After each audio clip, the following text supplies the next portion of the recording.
Hello दोस्तों, स्वागत है आप लोगों का अपने यूट्यूब परिवार अरुण अकेडमी में। आज की क्लास में दोस्तों हम लोग पढ़ेंगे राज्य के नीति निर्देशक तत्व। इससे पहले और वीडियो नहीं देखे हैं तो आप लोग जाकर प्लेलिस्ट में देख सकते हैं। बहुत ही शानदार तरीके से सिलेबस के अकॉर्डिंग यूपी ट्रिपल एससी पेट का ये क्लास चलाई जा रही है। ठीक है दोस्तों, देरी नहीं करते हैं, स्टार्ट करते हैं। देखिए, राज्य के नीति निर्देशक तत्व, इसे संविधान के भाग 4, कितने भाग में, तो भाग 4 में अनुच्छेद 36 से 51 के बीच में रखा गया है। तो डायरेक्ट पूछ लेता है कि राज्य के नीति निर्देशक तत्व किस भाग में है या अनुच्छेद कितने से कितना तक में है दोस्तों। तो भाग 4 में और अनुच्छेद 36 से 51 में ये सब क्या है, ये राज्य के नीति निर्देशक तत्व है दोस्तों। इसे आयरलैंड के संविधान से लिया गया था। तो कहाँ से लिया गया था, मोस्ट इंपॉर्टेंट है, ये आयरलैंड से लिया गया था। राज्य के नीति निर्देशक तत्व कहाँ से लिया गया था, तो आयरलैंड के संविधान से लिया गया था। वेरी वेरी इंपॉर्टेंट है। इसका मुख्य उद्देश्य क्या था, यानी कि राज्य के नीति निर्देशक तत्व का मुख्य उद्देश्य क्या था, तो लोक कल्याणकारी राज्य की स्थापना करना, राज्य में सामाजिक और आर्थिक लोकतंत्र की स्थापना करना, यानी कि जो गरीब वंचित जो हैं उन लोग के लिए समाज में दोस्तों ये क्या है, कल्याणकारी राज्य की स्थापना करना। ये राज्य के नीति निर्देशक तत्व का ये मुख्य उद्देश्य है। जैसे कि मान लीजिए आप लोग जैसे मौलिक अधिकार इससे पहले जस्ट हम पढ़ाए हैं, तो उसमें क्या है कि मौलिक अधिकार का अगर उल्लंघन होता है तो हम सुप्रीम कोर्ट के पास जा सकते हैं। लेकिन राज्य के नीति निर्देशक तत्व यही कहता है कि अगर ये कोई अगर उल्लंघन कर रहा है, राज्य नीति निर्देशक तत्व में कोई प्रावधान लागू नहीं होता है, तो आप सुप्रीम कोर्ट के पास नहीं जाएंगे, क्योंकि ये राज्य से संबंधित है दोस्तों। तो यही है कि इसका मुख्य उद्देश्य है लोक कल्याणकारी राज्य की स्थापना करना। देखिए ये क्या है, ये वाद योग्य नहीं है, ये अप्रवर्तनीय है। मतलब कोई भी राज्य के नीति निर्देशक तत्व, आप कोई भी इसमें राज्य के थ्रू कुछ प्रावधान लागू होता है फिर उसे हटा दिया जाता है, तो आप न्यायालय के पास यानी कि सुप्रीम कोर्ट के पास नहीं जाएंगे। जैसे कि मौलिक अधिकार में क्या होता है कि वो वाद्य योग्य है और वो प्रवर्तनीय है, यानी कि मौलिक अधिकार का उल्लंघन होता है वो व्यक्तिगत रूप से होता है, तो आप सुप्रीम कोर्ट के पास जा सकते हैं। लेकिन यह राज्य के नीति निर्देशक तत्व व्यक्तिगत नहीं है, ये समाज कल्याण के राज्य के हित में है दोस्तों। तो इन्हें विशेष बहुमत द्वारा संशोधित किया जा सकता है। तो ये केटी शाह कथन क्या कहते हैं, इनका कथन है कि राज्य के नीति निर्देशक तत्व एक ऐसा चेक है जो बैंक की सुविधा अनुसार अदा किया जाएगा।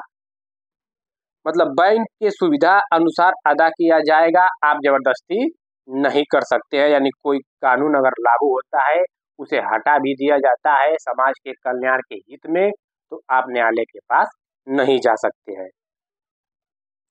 देखिए मौलिक अधिकार और नीति निर्देशक तत्व में अंतर हम लोग देख लेते हैं। देखिए मौलिक अधिकार ये यूएसए यानी कि अमेरिका के संविधान से लिया गया है और नीति निर्देशक तत्व आयरलैंड के संविधान से लिया गया है। मौलिक अधिकार का वर्णन संविधान के भाग 3 में किया गया है और नीति निर्देशक तत्व के संविधान के भाग में 4 में किया गया है। इसे लागू कराने के लिए न्यायालय के शरण हम ले सकते हैं। मौलिक अधिकार अगर नहीं पढ़े हैं तो आप लोग जाकर देख सकते हैं। अगर कोई व्यक्ति मौलिक अधिकार का उल्लंघन हो रहा है तो न्यायालय की शरण ले सकता है। लेकिन नीति निर्देशक तत्व में इसे लागू कराने के लिए न्यायालय हम नहीं जा सकते हैं, क्योंकि ये राज्य से संबंधित है। तो राज्य जो लागू करेगा वो आपको मान्य होगा, नहीं होगा तो आप सुप्रीम कोर्ट के पास नहीं जाएंगे। यह अधिकार नागरिकों को स्वतः ही प्राप्त होता है। मौलिक अधिकार क्या है, व्यक्तिगत है दोस्तों, स्वतः प्राप्त होता है। और नीति निर्देशक तत्व यह राज्य सरकार के द्वारा लागू करने के बाद ही नागरिक को प्राप्त होता है।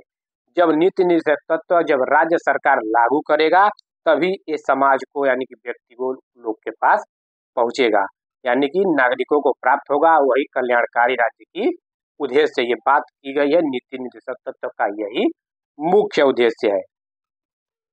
मौलिक अधिकार यह व्यक्तिगत अधिकार के लिए है और नीति निर्देशक अधिकार ये नीति तत्व यह समाज की भलाई के लिए है। आई होप दोस्तों मौलिक अधिकार और नीति निषेध तत्व में आप लोग को बहुत अच्छी तरह से समझ में आ गया होगा। चलते हैं, देखिए ग्रेनविल ऑस्टिन क्या कहते हैं। देखिए संविधान की मूल आत्मा कहा है, तो संविधान की मूल आत्मा किसे कहा गया है। देखिए ग्रेनविल ऑस्टिन ने राज्य के नीति निर्देशक तत्व को संविधान के मूल आत्मा कहा है। देखिए अगर पूछ देगा डायरेक्ट सिर्फ और सिर्फ पूछता है कि संविधान के मूल आत्मा किसे कहते हैं, यानी संविधान का आत्मा किसे कहते हैं, तो आप लोग प्रस्तावना के पास जाएंगे। किसके पास जाएंगे? प्रस्तावना को संविधान का आत्मा कहा जाता है। अगर पूछ देगा कि राज्य के नीति निर्देशक तत्व को संविधान के मूल आत्मा किसने कहा है, तो ग्रेनविल ऑस्टिन ने कहा है। तो ग्रेनविल ऑस्टिन ने संविधान के मूल आत्मा किसे कहा है, तो राज्य नीति निर्देशक तत्व को कहा है। और जस्ट हम लोग पढ़े हैं, जब मौलिक अधिकार पढ़े थे तो आप लोग को बताए थे कि डॉक्टर भीमराव अंबेडकर ने संवैधानिक उपचारों के अधिकार को संविधान का मूल आत्मा कहा है, यानी कि हृदय का आत्मा कहा है। तो अनुच्छेद 32 को किसने कहा है, तो डॉक्टर भीमराव अंबेडकर ने कहे हैं।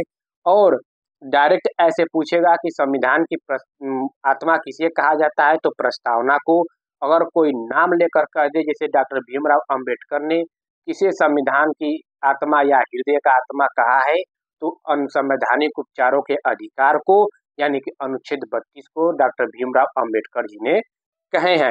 और ग्रेनविल ऑस्टिन ने संविधान की मूल आत्मा राज्य के नीति निर्देशक तत्व को कहा है। तो अनुच्छेद 36 देख लेते हैं, जो इम्पोर्टेंट है। 36, 37, 38 कर करके जितना 51, 36 से 51 ये दिया है राज्य के नीति निर्देशक तत्व में, उसको हम लोग पढ़ लेते हैं। अब यहाँ से क्वेश्चन बहुत शानदार तरीके से बनता है। तो ये राज्य की परिभाषा, एक आप अनुच्छेद 12 पढ़े होंगे तो उसमें राज्य की परिभाषा, तो वो पूरी की पूरी उसमें मौलिक अधिकार की बात की गई है, और इसमें राज्य के नीति निर्देशक तत्व की जो परिभाषा की बात की गई है वो अनुच्छेद 36 में बात की गई है। अनुच्छेद 37 क्या कहता है, राज्य के नीति निर्देशक तत्वों की प्रगति गैर न्यायिक होगी। मतलब वही कहा गया है कि अगर गैर न्यायिक का मतलब यही है दोस्तों कि अगर आप लोग के पास राज्य के कोई प्रावधान लागू करता है या उसे फिर हटाता है तो हम न्यायालय के पास नहीं जाएंगे। तो यही है कि अनुच्छेद 37 में राज्य के नीति निर्देशक तत्वों की प्रगति गैर न्यायिक होगी। अनुच्छेद 38 क्या कहता है कि राज्य लोक कल्याण की अभिवृद्धि के लिए सामाजिक व्यवस्था बनाएगा।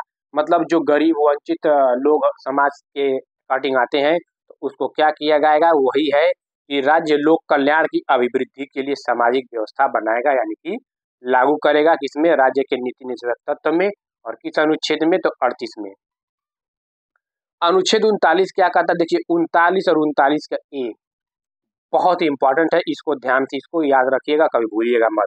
तो अनुच्छेद 39 क्या कहता है, राज्य द्वारा अनुसरणीय कुछ नीति निर्देशक तत्व, यानी कि कुछ इसमें प्रावधान किया गया है कि राज्य के द्वारा जैसे कि पुरुष और स्त्रियों दोनों को समान कार्य के लिए समान वेतन प्राप्त हो। जैसे कि मान लीजिए कोई व्यक्ति अगर पुलिस में या यूपीएसआई में किसी भी क्षेत्र में मान लीजिए यूपी टीचर हो जाता है, तो उसमें ये नहीं है कि पुरुष के लिए अलग वेतन दिया जाए, महिला के लिए अलग वेतन दिया जाए। तो अनुच्छेद 39 यही कहता है कि पुरुष व स्त्री दोनों को समान कार्य के लिए समान वेतन का प्रावधान किया गया है। तो किसमें किया गया? अनुच्छेद 39 में। 39 का एक क्या कहता है, समान न्याय और निःशुल्क विधिक सहायता। ये बहुत इंपॉर्टेंट है। समान न्याय तो आप लोग जान गए होंगे, किसी भी मतलब समान न्याय प्रावधान सभी के लिए है। और निःशुल्क विधिक वह है कि जो विधिक मतलब होता है कानून दोस्तों, तो मतलब सभी के लिए निःशुल्क कानून, मतलब जो गरीब वंचित व्यक्ति है अगर वो वकील नहीं कर पा रहा है तो उसको कानून की तरफ से निःशुल्क एडवोकेट दिया जाएगा। तो वही है कि अनुच्छेद 39 ये क्या कहता है कि सामान्य न्याय और निःशुल्क विधिक सहायता प्राप्त की जाएगी। और ये 42वां संविधान संशोधन 1976 द्वारा ये अनुच्छेद 39 से जोड़ा गया था। क्योंकि जब अनुच्छेद बना तो 38, 37, 36, 39, 40, 41, 42 ऐसे करके बना, बाद में ये ABC सब जोड़ा गया। तो बाद में ये 42वां संविधान संशोधन 1976 द्वारा अनुच्छेद 39A को जोड़ा गया है। चलते हैं नेक्स्ट दोस्तों, देखिए नेक्स्ट अनुच्छेद क्या है। देखिए अनुच्छेद 40 क्या कहता है, ग्राम पंचायतों का संगठन, बहुत इंपॉर्टेंट है ये भी। तो ग्राम पंचायतों का संगठन अनुच्छेद 40 में होता है। जैसे कि मान लीजिए इसका अनुच्छेद 40 बनाने का मकसद यही था कि ग्रामीणों में व्यवस्था लागू किया जाए जिससे सब लोग इसका फायदा उठा सके। तो ग्राम पंचायतों का संगठन किया गया अनुच्छेद 40 में, जैसे कि संविधान संशोधन 73वां और 74वां के द्वारा पंचायती राज को संवैधानिक दर्जा दिया गया। तो पंचायती राज को संवैधानिक दर्जा कब दिया गया? 73वां और 74वां संविधान संशोधन के द्वारा। और ग्रामीण क्षेत्र पंचायती राज के लिए, जो ग्रामीण के लिए वो 73वां संविधान संशोधन, और शहरी क्षेत्र यानी कि नगर पालिका के लिए 74वां संविधान संशोधन किया गया। याद रखिए, जब पंचायती राज पढ़ाएंगे दोस्तों, ये सब जितनी है संशोधन बहुत ही शानदार तरीके से ये भी कराएंगे। बलवंत राय मेहता समिति की एक सिफारिश पे ये किया गया था। हर एक वो भी हम लोग पढ़ेंगे, बहुत ही शानदार। ये राज्य के नीति निषेध तत्व पहले हम लोग पढ़ लेते हैं, तो इतनी याद रखिएगा। अनुच्छेद 41 क्या कहता है? कुछ दशाओं में काम, शिक्षा और लोक सहायता पाने का अधिकार। तो लोक सहायता पाने का अधिकार जैसे कि माने वृद्धा पेंशन हुआ, विकलांग भत्ता हुआ, बेरोजगारी भत्ता, मनरेगा 2005, ये सब जो आया बनाया गया समाज के लिए, तो अनुच्छेद 41 में इसे लागू किया गया, जो इसके पाने का अधिकार मिल सके। अगर इसको हम खत्म भी करेंगे तो आप न्यायालय के पास नहीं जा पाएंगे, क्योंकि ये राज्य के नीति निषेध तत्व का अंग है। तो अनुच्छेद 42 क्या कहता है?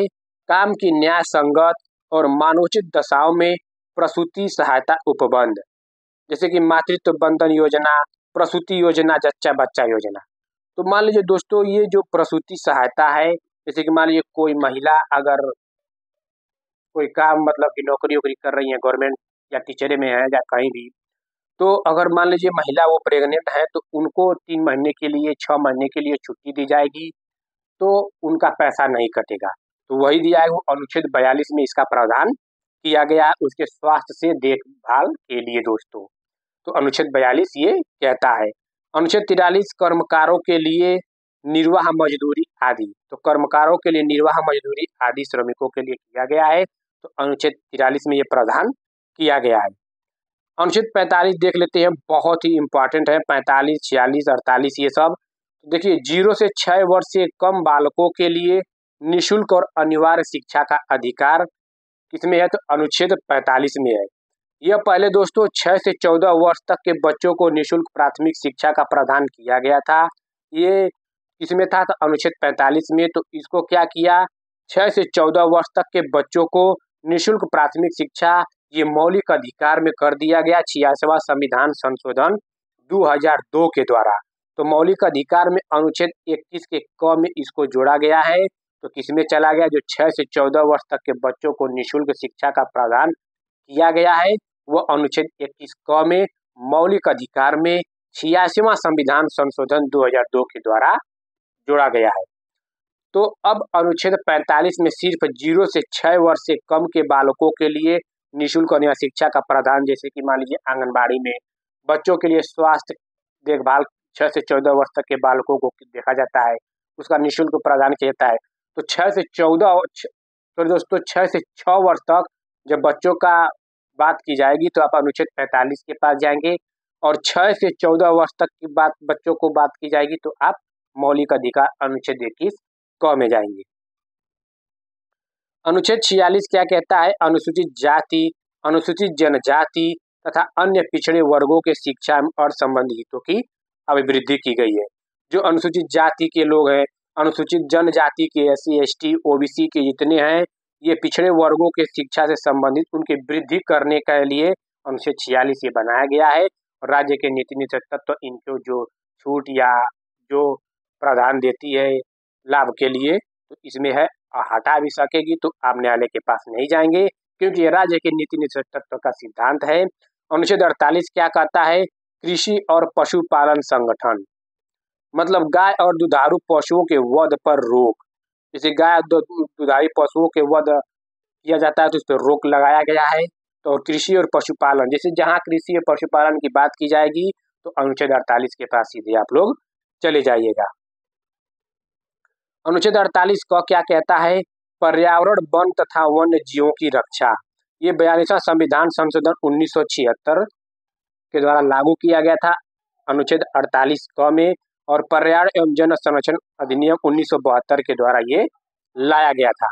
तो पर्यावरण, वन तथा वन्य जीव की रक्षा पूछेगा, पर्यावरण से संबंधित, वन्य जीवों से संबंधित, तो अनुच्छेद 48 क में जाएंगे।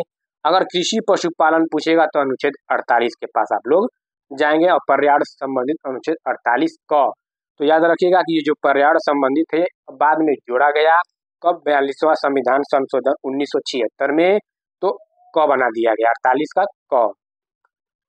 और ये किस अधिनियम के तहत लाया गया, तो पर्यावरण वन्य जीव संरक्षण अधिनियम 1972 के द्वारा।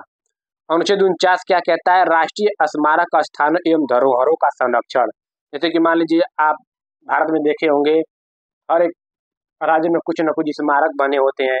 जैसे सारनाथ में चले जाइए, वल्लभ भाई पटेल को देख लीजिए, कुतुब मीनार देख लीजिए, जैसे बड़े बड़े स्मारक जो बने हैं तो उसका संरक्षण करेंगे, नहीं कि आप गुटखा पान कुछ खाएं थूक था के चले हैं, नहीं। तो उसके क्या है, राज्य के नीति निदेशक तत्व में ये अनुच्छेद 49 में प्रावधान किया गया इसका।